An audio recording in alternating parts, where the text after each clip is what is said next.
My name is Dr. Mohammad Zishan Sarwar and I am currently working as a general and laparoscopic surgeon in Evercare Hospital, Lahore. आज का topic जो है ना it's about some myths about the perineal surgery. As a general surgeon जब मैं एक अपने OPD clinic में बैठा हुआ हूँ तो मेरे पास बहुत सारे पेशेंट्स आते हैं जिनको पेरिनल कंप्लेंट्स होती हैं, पखाने की जगह के प्रॉब्लम्स होते हैं और उसके बारे में बहुत सारे क्वेश्चन किए जाते हैं. और ये जो क्वेश्चंस हैं उन क्वेश्चंस के आंसर्स जो हैं ना उसके बारे में आज बात हो रही है. बहुत सारी बातें उसमें इस तरह की होती हैं जिसमें के बारे में मुझे फीलिंग होती है कि ये तो बात ही गलत हो रही है और वो एक जनरल परसेप्शन है पॉपुलेशन की उस कंप्लेंट के बारे में, उस प्रॉब्लम के बारे में जो कि प्रिवेल करती है हमारी सोसाइटी के अंदर. तो हम कुछ क्वेश्चंस के ऊपर बात करेंगे जिसमें सबसे पहली बात कि हम कॉन्स्टिपेशन कहते किसको. कॉन्स्टिपेशन को कैसे मैनेज किया जाना चाहिए, दवाइयों के साथ या बग़ैर दवाइयों के साथ. इस पगोल के बारे में बहुत सारा लोगों में एम्बिग्विटी है कि इस पगोल खाने का तरीक़ाकार क्या है. क्या हर पेरिएनल कंप्लेंट हेमोरॉयड या बवासीर लेबल की जानी चाहिए?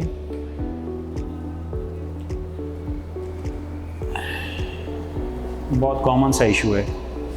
हर वो बंदा जिसको कोई भी पखाने वाली जगह का मसला है वो अपने एक दोस्त के साथ उसको शेयर करेगा और जो ट्रीटमेंट उसके दोस्त ने ली हुई है वो ही ट्रीटमेंट वो उसको शुरू कर देता है.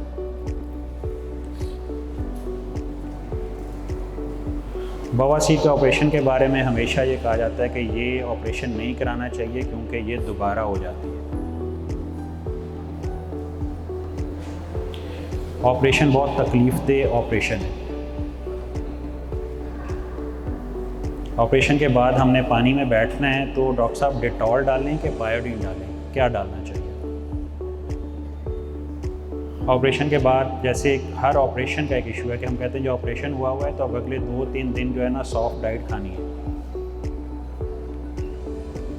ऑपरेशन के बाद हमने पट्टी की हुई है तो पट्टी के ऊपर अगर रेशा लगा हुआ है तो हम उसको देख के परेशान हो जाते हैं कि यार ये रेशा लगा हुआ है, ज़ख़म ख़राब हो रहा है, हमें डॉक्टर के पास वापस आना है. तो ये डिफरेंट क्वेश्चंस हैं जब आप ओपीडी में बैठे होते हैं with patients of perennial complaints जिसको इस तरह के प्रॉब्लम्स हैं. ये क्वेश्चन वो आपके साथ आप पे करता है और उसके दिमाग में बहुत सारे उसकी मिथ्स हैं, उसके बारे में उसकी परसेप्शन है जिसके ऊपर वो चल रहा होता है. हम इस सेक्शन को थोड़ा सा इंटरेक्टिव रखेंगे. मेरी कोशिश होगी इस क्वेश्चन पे सबसे पहले मैं आपका पॉइंट ऑफ व्यू लूँ कि आप इस क्वेश्चन के बारे में क्या सोचते हैं और फिर मैं अपनी परसेप्शन दूँ कि एज अ मेडिकल स्पेशलिस्ट ये बात ठीक है करना या ये बात ठीक नहीं है करना. तो we will start with the first question. What is the definition of constipation? आपका क्या ख्याल है? जी मैडम, आप कुछ बताना चाहेंगे? Maybe last 3-4 days they call this constipation. ये एक ऐसी मिथ है कि what is actual definition of constipation जिसको सबसे ज़्यादा कॉमनली जनरल सर्जन फेस करता है और इतना कॉमनली फेस करता है कि आप किसी शादी पे भी चले जाए ना तो आप खाना डाल रहे होंगे और साथ वाला बंदा आपके पास आएगा, डॉक्टर साहब मेरी कब्ज़ का कोई इलाज करो, वो मेरे को इलाज नहीं हो रहा. तो मेरे प्रोफेसर साहब कहते होते थे कि सारे पाकिस्तान में कब्ज़. तो वो हर बंदे की अपनी डेफिनेशन है. जब आप पूछते हैं उससे कि यार आप किसको कहते हैं तो आपको ऐसी ऐसी स्टोरी सुनने को मिलती है. कहते हैं यार वो खुदा का खौफ करो, ये क्या बात कर रहा है. बाय बुक कॉन्स्टिपेशन की डेफिनेशन क्या है? By book if you are passing a soft formed stool, if you are passing a stool without straining, and if you are passing stool on daily basis, it's not labeled as constipation. If you are not passing stool on daily basis, you are passing a hard stool and you are doing a straining. आप सख्त stool pass कर रहे हैं और करते हुए जोर लगा रहे हैं. तो it's all comes under the definition of constipation. Next question. How can the constipation be managed with and without medication? पहली बात, क्या मेडिकेशन लेनी चाहिए कॉन्स्टिपेशन के लिए। हमेशा कॉन्स्टिपेशन जब भी है, अगर हम इसको कॉन्स्टिपेशन कह रहे हैं, स्टूल डेली पास नहीं हो रहा, स्टूल हार्ड है और स्टूल करते हुए स्ट्रेनिंग करनी पड़ रही है, तो start with your dietary habits. हर बंदे की डाइटरी हैबिट्स, हर बंदे की कोलन डिफरेंट है दूसरे के साथ, इंटेस्टाइन डिफरेंट है दूसरे के साथ। कुछ लोगों को लगता है कॉफ़ी पीने से उनकी सिचुएशन बेहतर होती है, कुछ लोगों को लगता है कि कॉफ़ी पीने से सिचुएशन ख़राब होती है। ये आपको अपनी बॉडी के बारे में ज़्यादा बेहतर आइडिया है। नॉर्म ये है कि वो लोग खुश रहते हैं, उनको कॉन्स्टिपेशन नहीं होती, जो लोग पानी बहुत ज़्यादा पीते हैं, जो लोग सब्जियां और फल बहुत ज़्यादा खाते हैं, जो लोग इसबगोल का छिलका ज़्यादा मिक़दार में यूज़ करते हैं। लेकिन वो लोग प्रॉब्लम में रहते हैं, कंप्लेंट करते रहते हैं। आपको शादी पे नज़र आ जाएं तो खाने के साथ आके आपको कहते हैं कि सर मेरी कब्ज़ का कोई इलाज करो। तो ये वो लोग होते हैं जो पानी कम पीते हैं, जो नान कढ़ाई खाने के बहुत शौकीन होते हैं, जो लोग बेकरी प्रोडक्ट्स खाने के बहुत शौकीन होते हैं, जो लोग फास्ट फूड खाने के बहुत शौकीन होते हैं। आजकल की जो हमारी जो यंग जनरेशन है ना, मुझे 18-19 साल के बच्चे नज़र आते हैं कॉन्स्टिपेशन के साथ, और इतना हेमोरॉइड डेवलप कर लिया होता है कि आप कहते हैं कि भाईजान ऑपरेट करें, एंड ही इज़ जस्ट 18-19। और जब आप प्रोटीन पूछते हैं तो हम सारा दिन लैपटॉप पे बैठे हुए हैं, और भूख लगती है तो कोई बर्गर मंगा लिया, कोई सैंडविच मंगा लिया, साथ कोक पी ली, और बस यही हमारी डाइट है। या हम लेज़ खा रहे हैं, या हम बस फास्ट फूड पे लगे हुए हैं। तो अगर हम ये काम करते रहेंगे तो ये कंप्लेंट्स ठीक नहीं होंगी। Avoid medication as much as possible. Medication को अपनी इमरजेंसी के लिए रखें, लेकिन अपनी डाइट को फोकस करें कि आपकी बॉडी किन डाइट्स के साथ ठीक रहती है और किन डाइट्स के साथ प्रॉब्लम में रहती है। These are general principles. आपने डिसाइड करना है कि आपकी बॉडी किसके साथ ठीक चल रही है।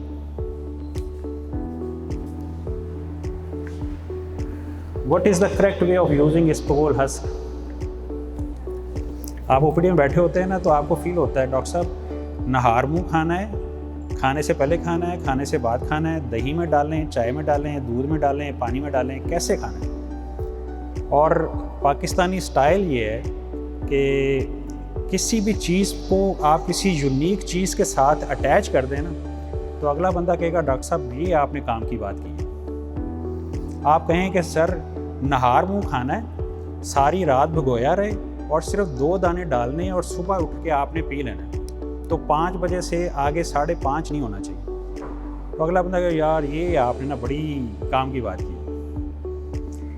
तो ऐसा है नहीं। इसबगोल इज़ समथिंग जो कि आपकी इंटेस्टाइन में अब्जॉर्ब नहीं होता। इसने स्टूल का बल्क बनाना है। तो जब इसने बल्क बनाना है तो दूध, चाय, पानी, they are all carrier palatability के लिए। आपको लगता है कि दूध में खा के इसका टेस्ट अच्छा लगता है, आप दूध में डाल लें। आपको लगता है दही में डालने से इसका टेस्ट अच्छा होता है, आप दही में डाल लें। आपको लगता है चाय में डालने से बेहतर होता है, चाय में डाल लें। और नहार मुँह खाना है, दोपहर खाना है, रात खाना है, जाना तो इसने पेट के अंदर ही है। तो इसका किसी टाइम टेबल, इसका कोई टाइम टेबल नहीं है। ये बात बहुत क्लियर है इसके बारे में कि हम इसको पानी, दूध, योगर्ट, टी हर किसी के साथ यूज़ कर सकते हैं। हम इसको मॉर्निंग, इवनिंग, नाइट हर टाइम पे ले सकते हैं।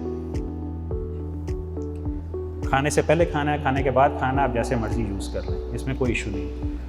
जो बात याद रखने वाली है, बल्क चाहिए। ये इसने एब्जॉर्ब नहीं होना और इसने स्टूल का बल्क बनाना है। दिस मीन्स ये जो हम करते हैं काम के 1 गिलास चाय, 1 गिलास पानी में 2 चमचे डाले और उसको पी लिया, तो 2 चमचों से कुछ नहीं होने लगा। हमारा एंड पॉइंट ये है कि स्टूल डेली आए, स्टूल सॉफ्ट हो और स्टूल को स्ट्रेनिंग ना करनी पड़े। तो आप उसका वॉल्यूम बढ़ाएं टिल दिस पॉइंट। तो इसबगोल का छिलका इतना होना चाहिए कि आपको चम्मच से खाना पड़े, ये नहीं हो कि आप बस गड़गड़ गड़गड़ और पी गए। तो इसबगोल काम नहीं करेगा इस तरह से।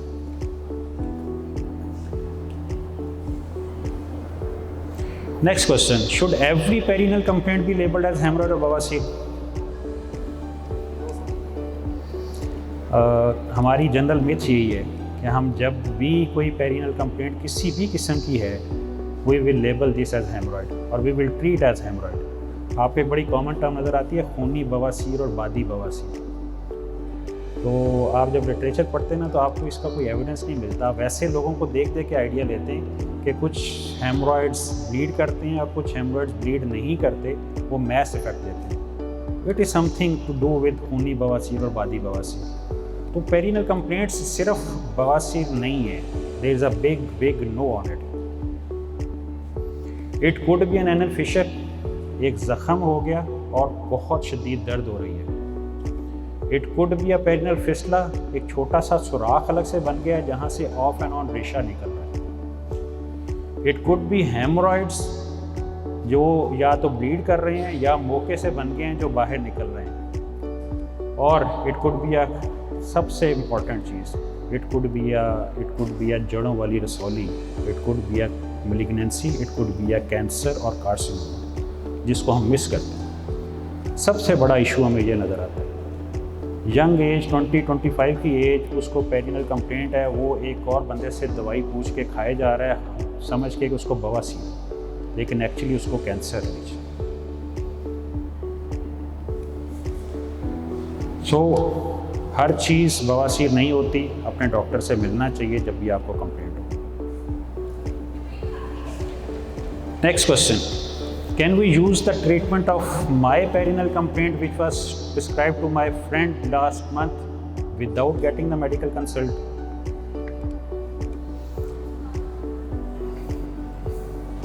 Big no. हर बंदे को एक जैसी, जब बीमारियां 3-4 हैं तो ट्रीटमेंट भी डिफरेंट है, और आपको नहीं पता कि आपके दोस्त को भी वही बीमारी है जो आपको है, और आप उसकी ट्रीटमेंट लेके उसको यूज़ कर रहे हैं।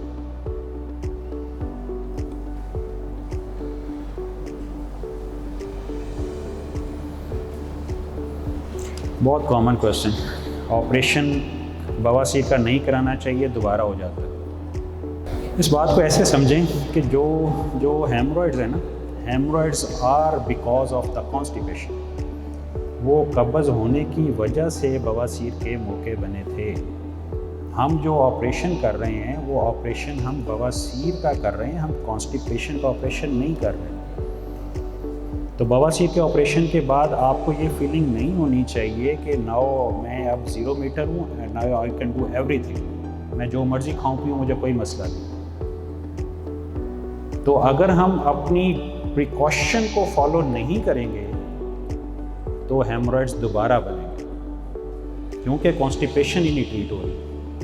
तो दिस मीन्स ये ऑपरेशन का फेलियर नहीं है, ये है मेयारी एहतियाती तदाबीर का फेलियर।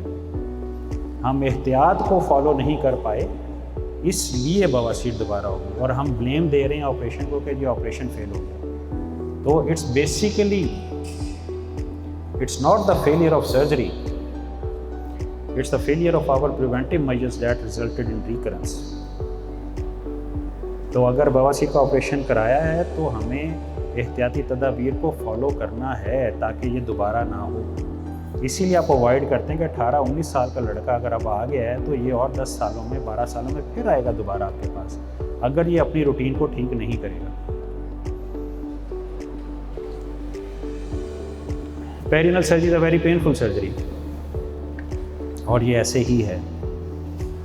तो एक ऐसी पेन, एक मुझे फील होता है एक पेरिनल सर्जरी और एक ये दांत की दर्द जो है, बंदे को समझ नहीं आती कि मैं कहाँ पे रख के हाथ दबाऊं या कहाँ से टकोर करूं तो कुछ मुझे सुकून आएगा। और ये ऐसे ही है, लेकिन इट कैन बी मैनेज्ड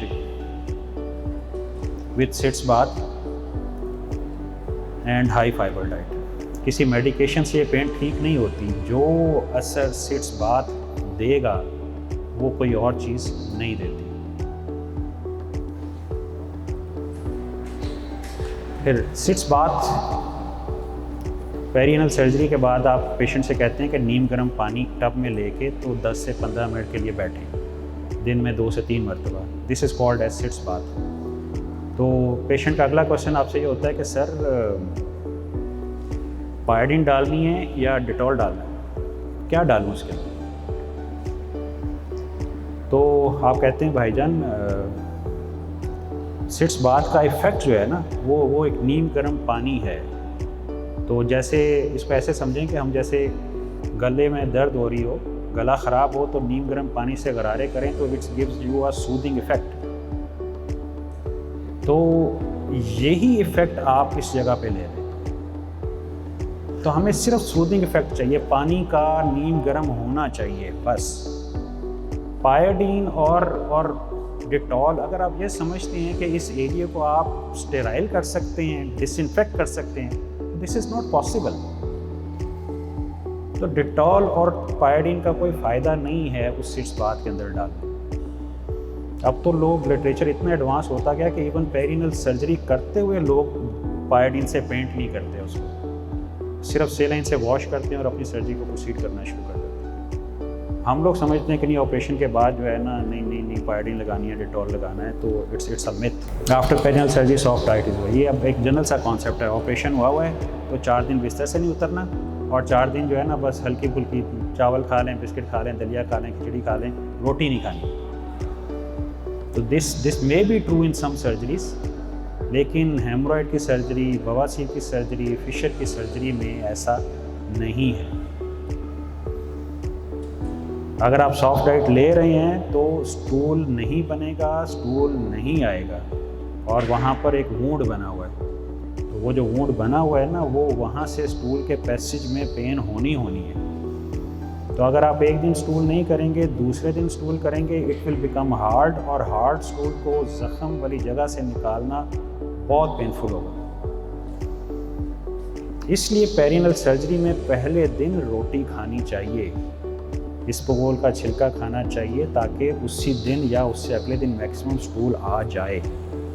वो जितने दिन सॉफ्ट डाइट लेते रहेंगे, स्टूल का बल्क नहीं बनेगा, स्टूल लेट होता जाएगा, तो हार्ड स्टूल को पास करना उतना ही पेनफुल होगा। तो you should be on a solid diet as soon as possible after any perineal surgery.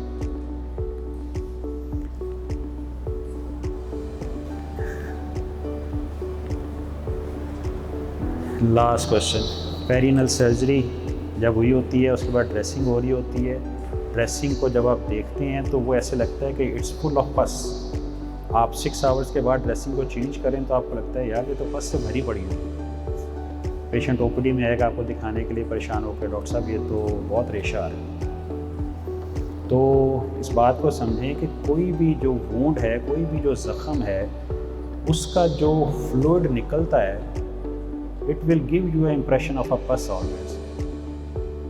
अल्लाह की ज़ात ने ये जो स्किन बनाई हुई है, ये स्किन बहुत बड़ी प्रोटेक्शन है। जब आप ज़ख़म बनाते हैं तो वहाँ से स्किन का लॉस हो जाता है, तो बॉडी का फ्लूइड निकलता जाता है। तो बॉडी का फ्लूइड जो है ना, it will give you an impression of a पस।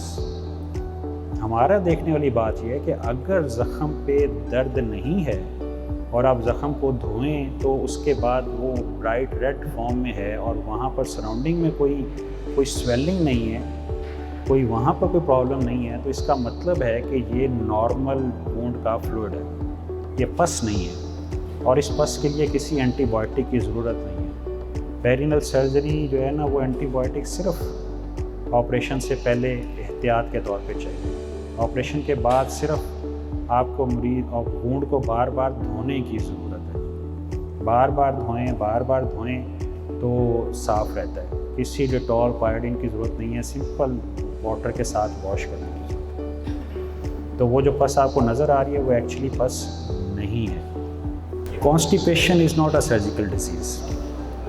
Constipation is not a surgical disease. तो आपने नहीं सोचना कि भाईजान सर्जन को बुलाना, आपने खुद करना है सारा काम। हमारे पास ओल्ड एज में बहुत सारे पेशेंट आपको ऐसे मिलते हैं कि जिनको कुछ CVA हुआ होता है, कुछ ऐसी बात हुई होती है, बेड रिडन हुए होते हैं।